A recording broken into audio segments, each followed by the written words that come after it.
Hi friends, అందరికీ మరి ఒక మంచి రెసిపీతో అయితే మీ ముందుకు వచ్చేసాను ఫ్రెండ్స్. చాలా చాలా బాగుంటుంది, చాలా టేస్టీగా ఉంటుంది. అలాగే ఒక్కసారి తింటే మళ్ళీ మళ్ళీ ఇలానే చేసుకోవాలని తినాలనిపిస్తుంది, అంత బాగుంటుందండి. ఇది రాని వాళ్ళు కూడా ఈజీగా చేసేయచ్చు, పిల్లలు కూడా ఈజీగా ఈ వంట అయితే చేసేయచ్చు అనమాట. ఈ కర్రీ అయితే చపాతీలోకి కానీ పూరీలోకి కానీ సూపర్గా ఉంటుందండి. అలాగే జొన్న రొట్టెలకైతే ఇంకా బాగుంటుంది ఫ్రెండ్స్. ఈ కర్రీ ఎలా చేశానో ఏమేమి వేసాను అనేది ఇంకెందుకు ఆలస్యం, వచ్చేసేయండి వీడియోలోకి వెళ్ళిపోదాం.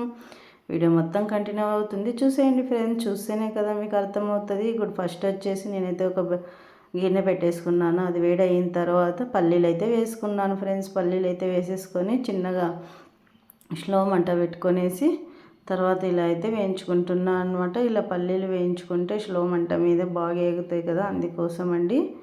ఎప్పుడైనా కూడా మనం ఇలాంటి దాన్ని ఏమైనా వేయించుకోవాలి అంటే గిన చిన్న మంట మీద వేయించుకుంటేనే చాలా చాలా టేస్టీగా చాలా బాగుంటాయి అన్నమాట.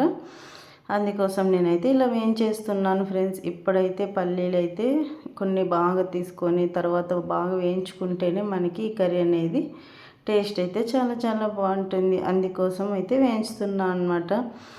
అలాగే మీరు ఎలా చేస్తారు ఈ కర్రీని, ఒకసారి మీరు ఎలా చేస్తారు అనేది కూడా చెప్పండి ఫ్రెండ్స్ కామెంట్ రూపంలో. ఎందుకంటే ఒక్కొక్కరు ఒకలాగా చేస్తూ ఉంటాం కదా. ఈ రకంగా అయితే నేను చేసేదైతే ఇలా చేస్తూ ఉంటాను అనమాట. మీరు ఏ స్టైల్లో చేస్తారు, మీరు ఇంకా ఏమన్నా వేరే వేరే పదార్థాలు వేసి చేస్తారా చెప్పండి.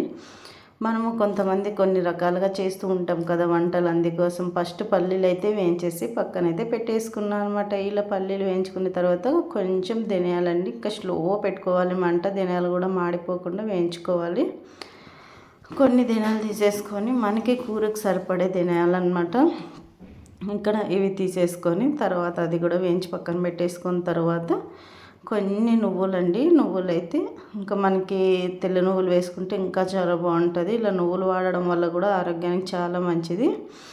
కొన్ని మనకి తీసుకొని నువ్వులు కూడా స్లో మంట మీద ఊరినే అలా వేయించుకోవాలండి. ఇంకా ఆల్రెడీ వేడైపోయింది కదా, అందుకోసం ఎక్కువ వేయించాల్సిన పని లేదు. ఇలా చూడండి, ఇంతకీ ఇన్ని చెప్తున్నావు, ఏం కర్రీ చేస్తున్నావు చెప్పక్క అంటారా? అవునండి, క్యాప్సికమ్ కర్రీ, క్యాప్సికమ్ గుత్తి వంకాయ లాగా చేస్తున్నాను అనమాట. అంత బాగుంటుంది.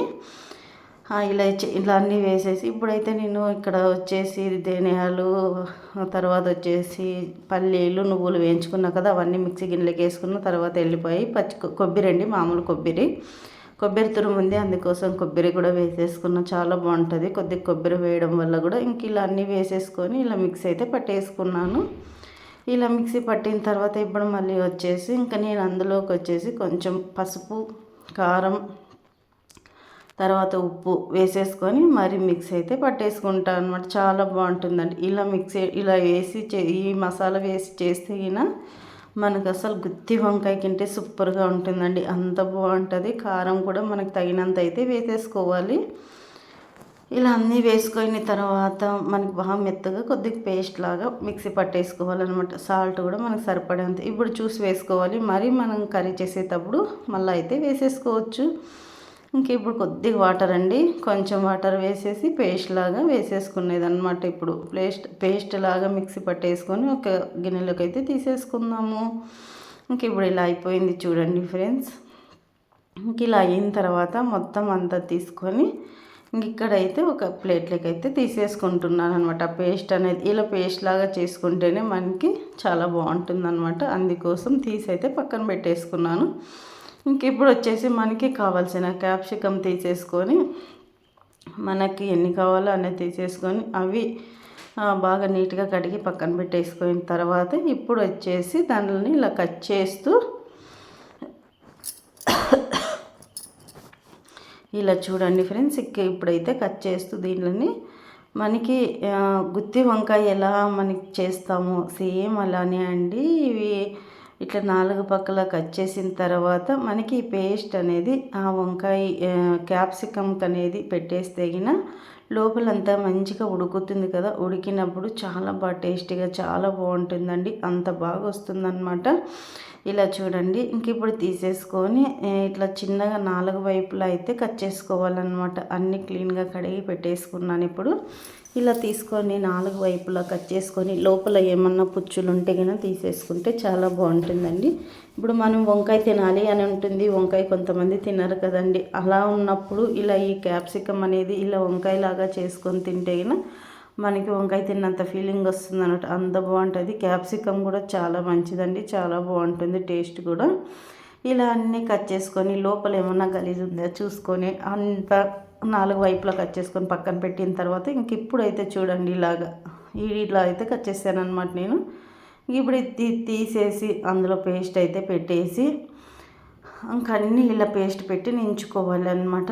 ఇంక ఇప్పుడు నించుకోయిన తర్వాత ఇలా అన్నీ ఫస్ట్ అయితే నించుకుందాం ఫ్రెండ్స్. మీరు ఇలానే చేస్తారా? ఇంకా ఏమన్నా చూడండి వెరైటీ చేస్తారా? తప్పకుండా నేను చేసేదే కాదు కదండి, మీరు చేసేది కూడా కామెంట్ బాక్స్లో చెప్తే ఇంకా అది ఎలా ఉంటుందని నేను కూడా ట్రై చేసి చూస్తాను. ఇప్పుడు ఒక స్టైలే కాదు కదా, మనం రకరకాలుగా వండుకొని తింటూ ఉంటాము.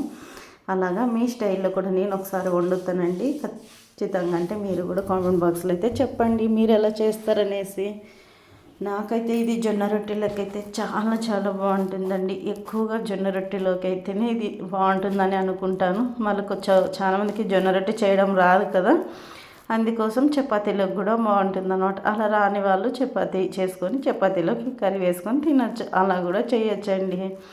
లేదు జొన్న రొట్టె చేసేకి వచ్చే వాళ్ళైతే జొన్న రొట్టెకి అయితే సూపర్గా ఉంటుందన్నమాట. ఇది ఇంకా అస్సలు జొన్న రొట్టె కంటే తిరిగే ఉండదు, అంత బాగుంటుంది ఈ కర్రీను.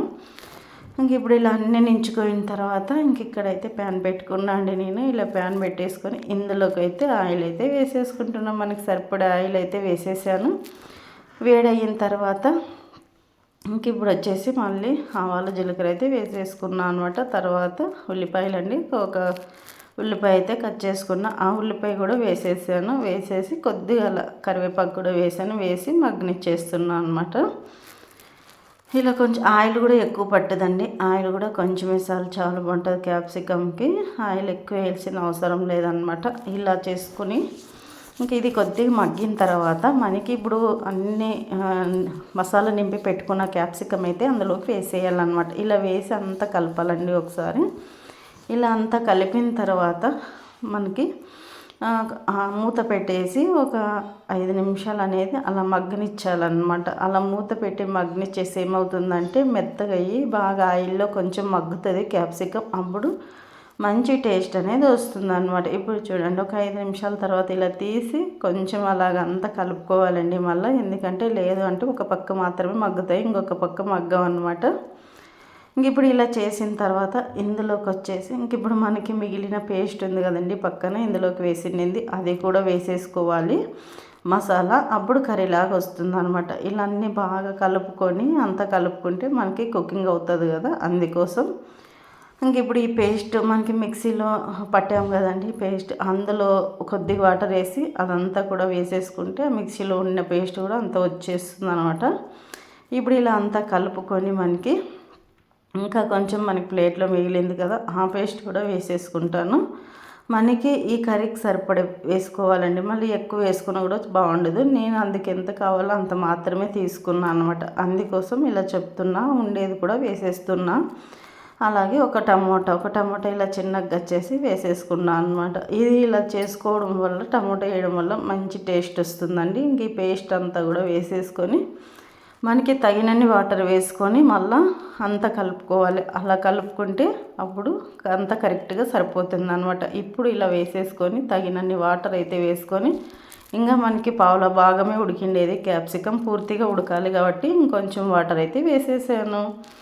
ఆ వాటర్ వేసిన తర్వాత ఇంక ఇప్పుడు మొత్తం అంతా కలుపుకొని బాగా నీట్గా ఇలాగా ఇంకా మూత పెట్టేసి ఇంకొక 10 నిమిషాలు ఉడకనివ్వాలండి. మళ్ళీ ఒక 10 నిమిషాలు ఉడికిన తర్వాతనే మనకి క్యాప్సికమ్ అనేది కరెక్ట్గా సరిపోతుంది అనమాట. ఇది ఇలా సింపుల్గా అండి, అస్సలు రాని వాళ్ళు కూడా ఈజీగా అయితే ఈ వంట చేసేయచ్చు అనమాట. ఒక్కసారి ఇలా ట్రై చేసి చూడండి, ఇంకొకసారి ఇలానే తినాలనిపిస్తుంది, అంత బాగుంటుంది. మళ్ళీ ఒక 10 నిమిషాల తర్వాత అయితే ఇలా చూడండి. ఇప్పుడైతే బాగా క్యాప్సికమ్ కూడా బాగా మెత్తగా అయిపోయిందండి.